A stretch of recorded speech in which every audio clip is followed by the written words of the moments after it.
Assalamualaikum warahmatullahi wabarakatuh. Innal hamdalillah nahmaduhu wa nasta'inuhu wa nastaghfiruh wa na'udzu billahi min syururi anfusina wa min sayyiati a'malina. May yahdihillahu fala mudilla lahu wa may yudlil fala hadiya lahu.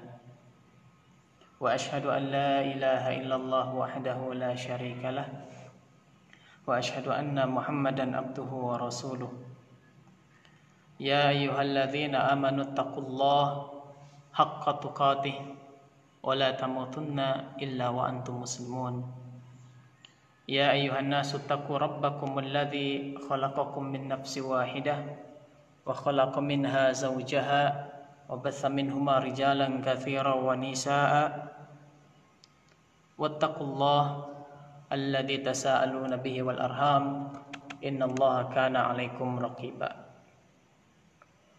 Amma ba'du fa inna asdaqal hadits kitabullah wa khairal huda huda Muhammadin sallallahu alaihi wasallam wa syarrul umur muhdatsatuha fa inna kulla muhdatsatin bid'ah wa kulla bid'atin dhalalah wa kulla dhalalatin finnar. Alhamdulillah, ikhwan akhwat a'azani Allah wa iyyakum. Pada kesempatan kali ini kita kembali melanjutkan pembahasan tentang tauhid, ya. Yang mana lebih spesifiknya pembahasan mengenai pendidikan berbasis tauhid. Untuk level yang kedua ini, teman-teman sekalian, kita akan membahas mengenai pendidikan terhadap keluarga. Jadi pendidikan berbasis tauhid terhadap keluarga. Baik, sekarang saya di sini karena nggak pakai aplikasi apapun ya, maka saya secara manual saja sehingga apa yang bisa dilihat di layar pun saya bentuknya seperti ini, langsung diperlihatkan ke monitor saja. Baik. Teman-teman sekalian, ikhwan akhwat a'azani Allah wa iyyakum. Pembahasan kita sekarang masuk pada pembahasan pendidikan berbasis tauhid level yang kedua. Yang mana pada level ini, teman-teman sekalian, kemarin kita ngebahas mengenai pendidikan tauhid terhadap diri kita sendiri, ya. Sekarang kita membahas mengenai pendidikan tauhid tatkala kita sampaikan kepada keluarga. Dalil atau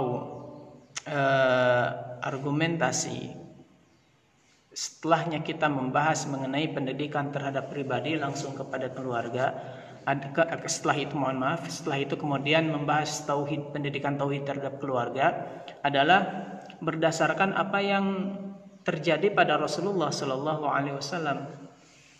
Karena kan beliau Sallallahu Alaihi Wasallam ketika mendapatkan wahyu, yang mana ketika itu Allah memberikan wahyu kepada Rasulullah Sallallahu Alaihi Wasallam. Kemudian setelah itu pun lalu Rasulullah Sallallahu Alaihi Wasallam memberikan mensucikan dirinya oleh Allah Subhanahu wa taala. Rasulullah sallallahu alaihi wasallam jiwanya disucikan oleh Allah Subhanahu wa taala melalui wahyu langsung. Nah, ketika Rasulullah telah betul-betul siap berdasarkan kemahatauan Allah Subhanahu wa taala, maka Allah Subhanahu wa taala memerintahkan Rasulullah untuk berdakwah kepada keluarga.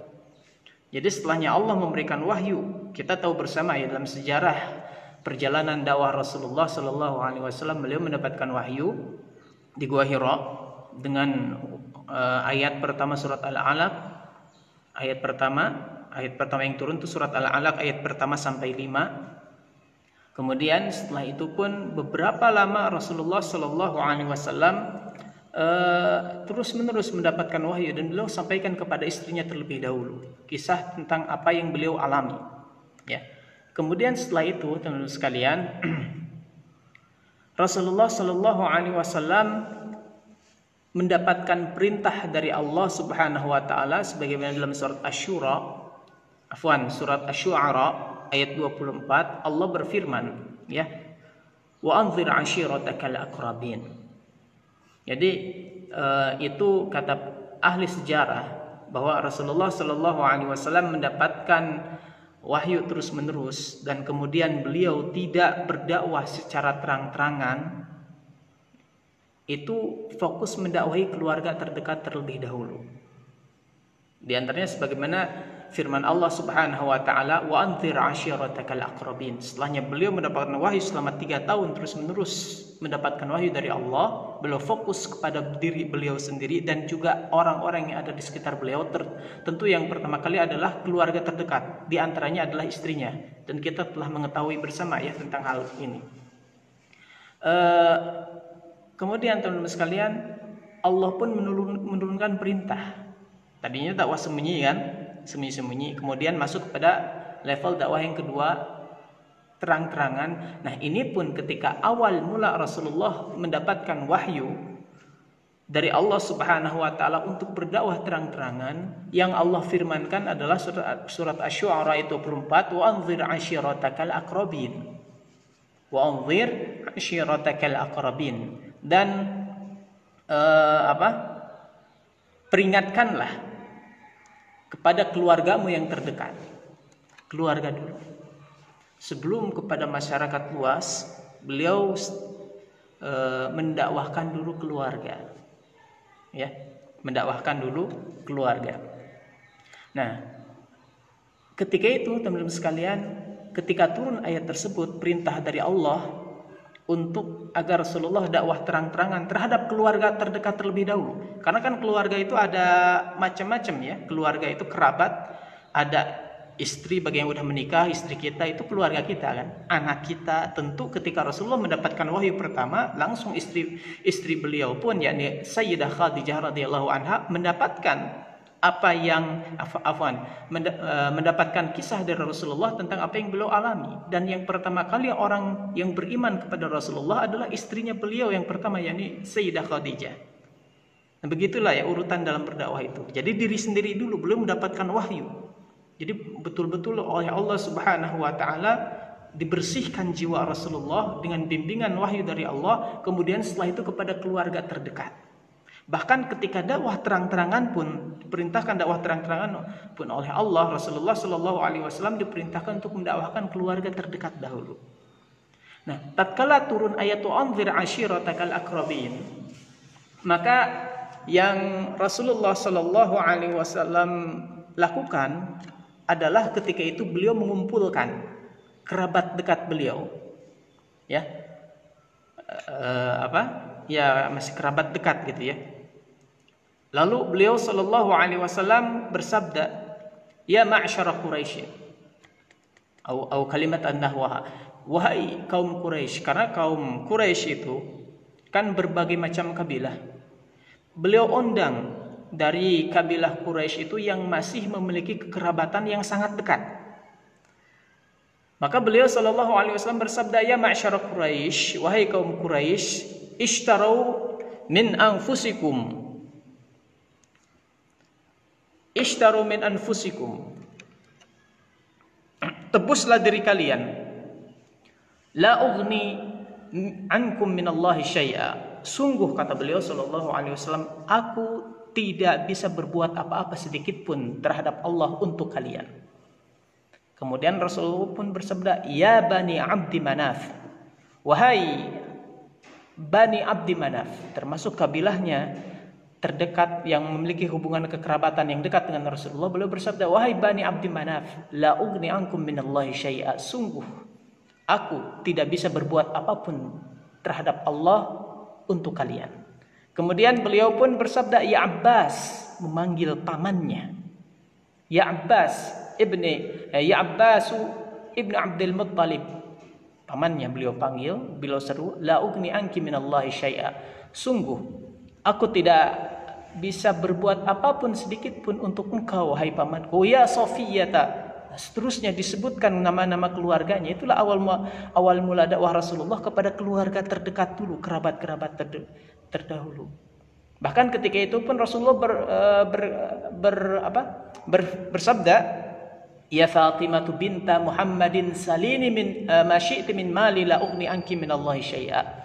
Wahai Fatimah, putrinya Muhammad sallallahu alaihi wasallam, kata beliau, silahkan minta kepadaku apapun yang kau mau dari hartaku, tetapi la ughni anki min Allah syai'a, aku tidak bisa berbuat apapun nanti di hadapan Allah bagi engkau.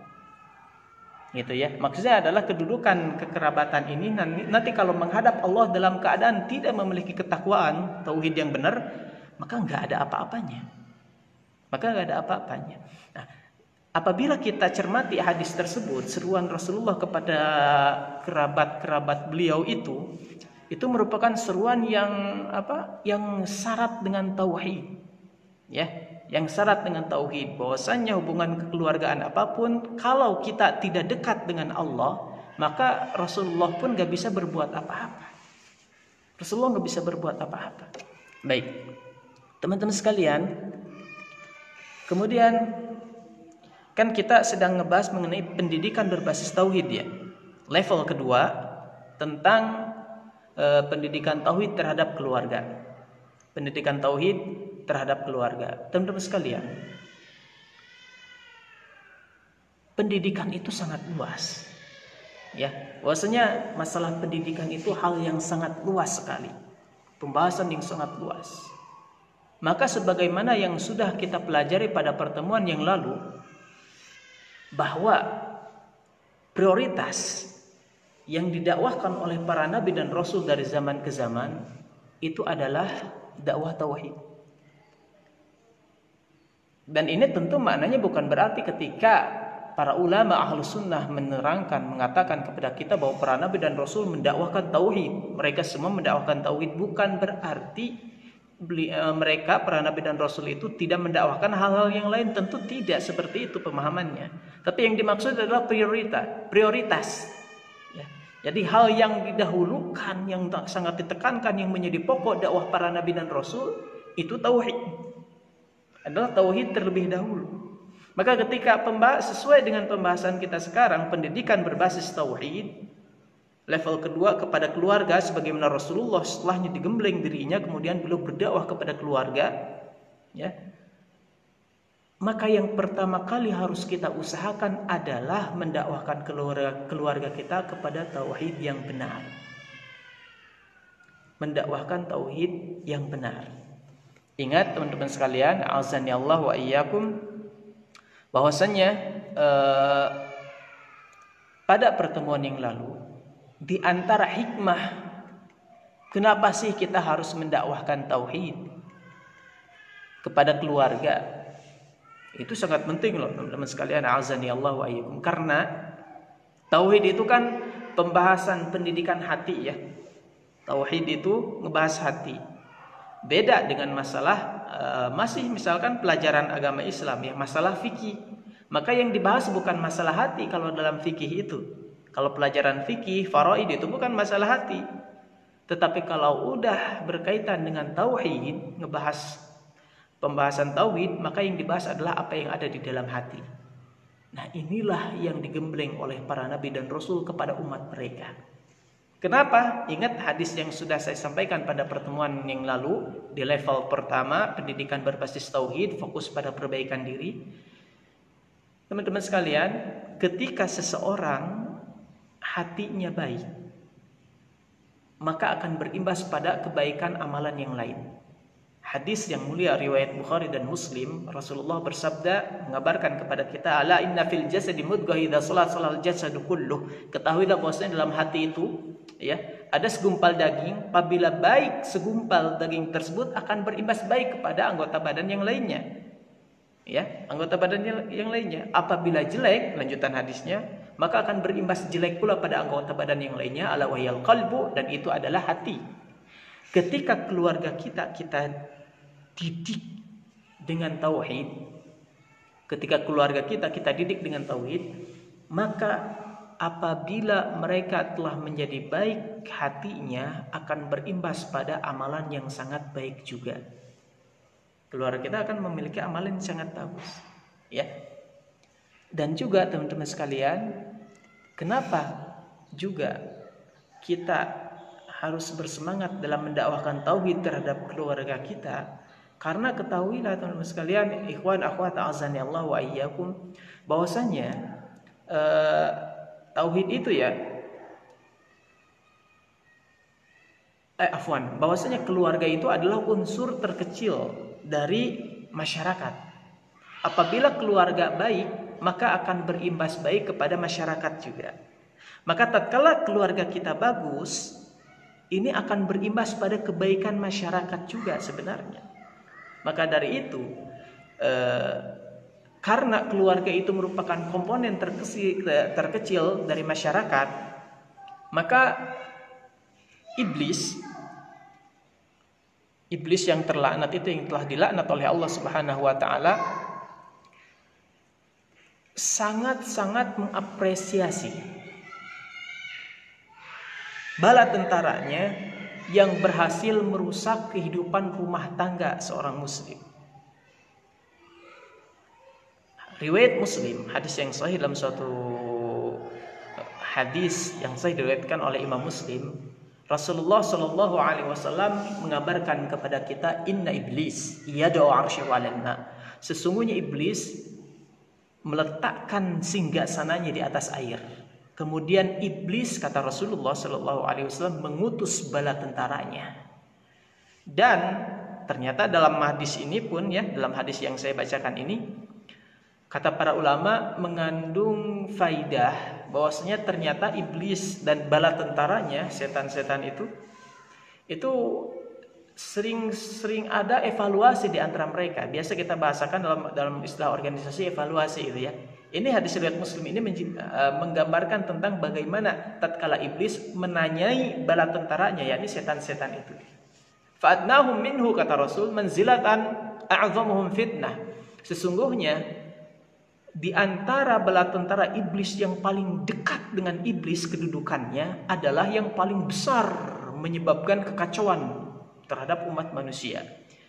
Yaji'u ahadukum fayaqul, kata Rasulullah, ada salah seorang setan, salah sesetan-setan atau gimana ya, ada satu setan yang datang kepada iblis ketika sedang ditanyai oleh iblis, evaluasi gitu ya. Maka setan itu mengatakan fa'altu kadza, maka iblis mengatakan ma sana'ta syai'a, aku telah melakukan begini begitu berupa kejahatan gitu ya di muka bumi, menjerumuskan manusia kepada kejahatan. Maka kata iblis, kau tidak melakukan apa-apa, belum melakukan hal yang berarti. Kemudian ada satu setan yang datang kepada iblis dengan mengatakan ya, mengabarkan apa yang telah dia lakukan, ma taraktuhu hatta farraqtu bainahu wa baina imraatihi. Ada satu setan yang mengatakan, aku tidak meninggalkan dia, orang yang saya goda, kata setan itu, melainkan dalam keadaan orang yang saya goda itu telah menceraikan istrinya. Maka ketika mendengar apa yang dilakukan setan tersebut, iblis itu langsung mendekati setan tersebut, kemudian mengatakan ni'ma ant. Bahasa kitanya top, kamu adalah setan yang paling setan. Ni'ma anta, sehebat-hebat setan engkau, kata iblis. Yakni setan yang telah berhasil mencerai-beraikan suami istri. Hadis riwayat Muslim, begitu ya. Hadis riwayat Muslim, hadis sahih. Maka dari sini kata para ulama menunjukkan faidah bahwasanya segala apa yang dilakukan setan berupa godaan-godaan di muka bumi ini tentu selain syirik. Itu kalau dibandingkan dengan godaan yang dengan godaan tersebut berhasil mencerai-beraikan hubungan keluarga suami istri, maka itulah yang paling disukai oleh iblis, rajanya setan. Maka dari itu teman-teman sekalian, jangan heran kalau dalam kehidupan berumah tangga, berkeluarga, terutama suami istri, ini sangat banyak terjadi godaan yang sangat berat gitu ya, yang sangat berat. Karena apa? Mereka berusaha, iblis, setan-setan itu berusaha untuk memberikan kerusakan yang sangat nih.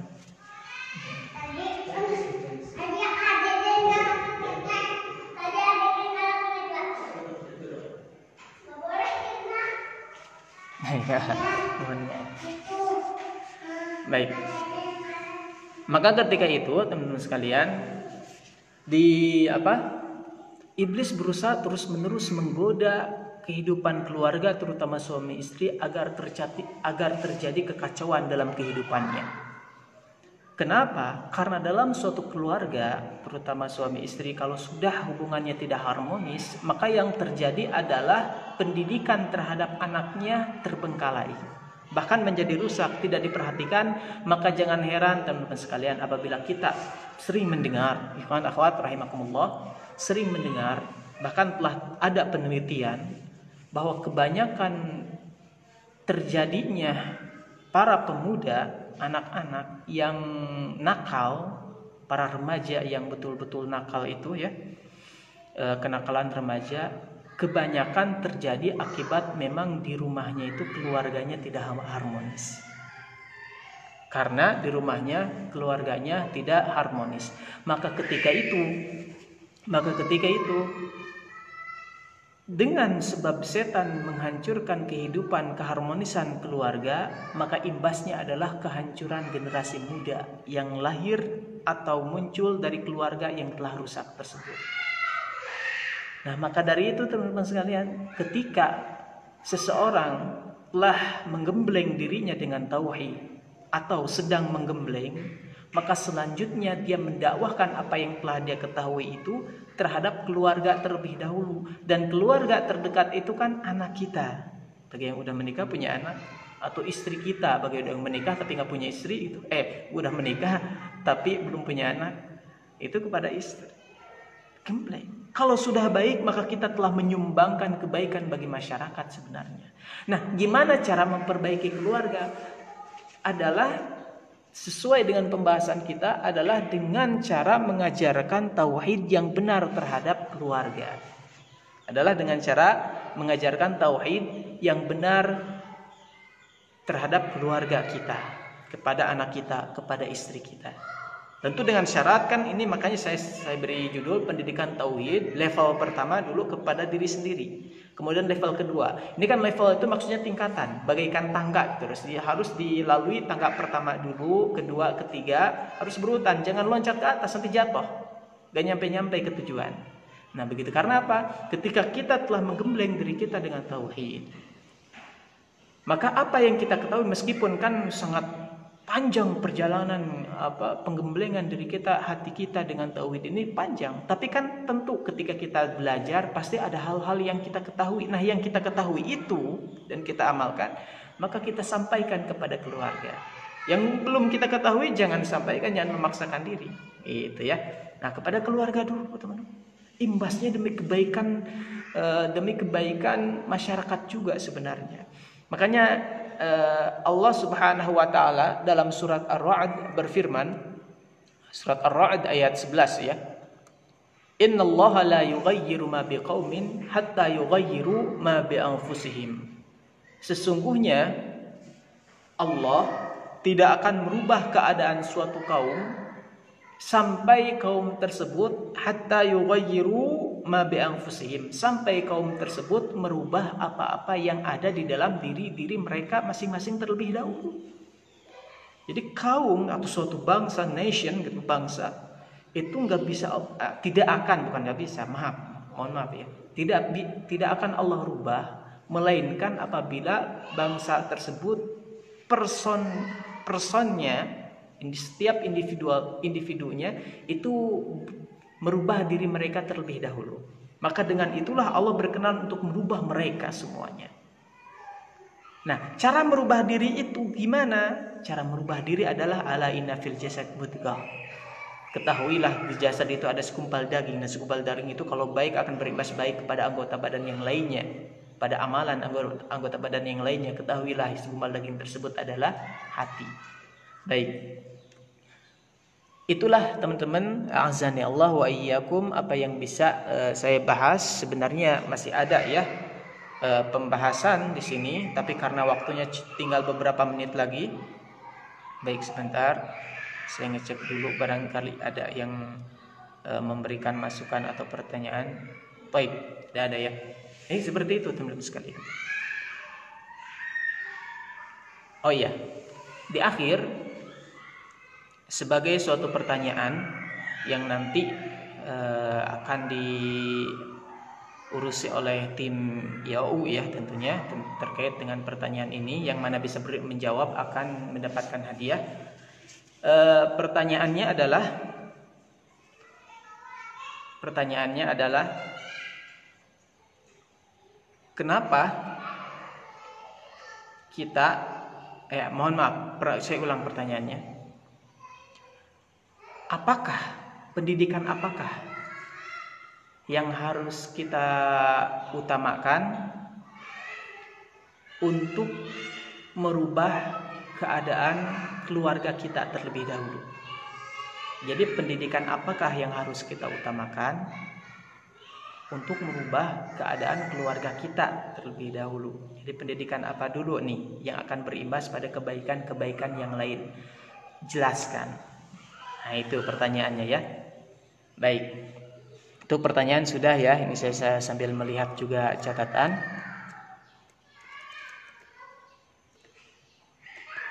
Baik.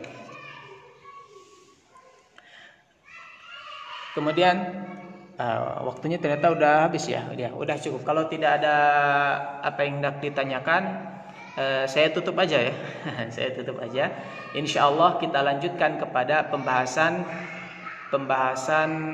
level ketiga insya Allah pada pertemuan yang akan datang terkait dengan pendidikan berbasis tauhid terhadap masyarakat level ketiga. Awal saya review lagi ya, murojaah. Pertama, pendidikan berbasis tauhid terhadap diri sendiri. Setelah itu kemudian masuk pada level kedua, pendidikan tauhid terhadap keluarga. Kemudian setelah itu masuk pada level ketiga, pendidikan tauhid terhadap masyarakat. Nah, ini urutannya. Mudah-mudahan nanti kita bisa melanjutkan pembahasan ini. Semoga ada manfaatnya, khususnya bagi saya pribadi, umumnya bagi antum sekalian. Ini yang penting ya, ini pertanyaannya yang tadi saya tanyakan, yang penting adalah penjelasannya itu ya. Coba jelaskan. Insya Allah pertanyaan mudah, tapi penjelasannya ini nih yang paling penting, itu penjelasannya ya. Mana di antara antum yang bisa menjawab sejelas mungkin. Tentu nggak perlu bikin makalah, tentu nggak perlu gitu ya. Baik, selesai dulu ya. Apakah harus diperiksa sekarang atau enggak nih, nggak tahu. Nanti insya Allah dari tim IAU yang memeriksa nanti dikomunikasikan lagi ke saya ya jawabannya insya Allah taala. Subhanakallahumma wa bihamdika asyhadu an la ilaha illa anta astaghfiruka wa atubu ilaik. Assalamualaikum warahmatullahi wabarakatuh.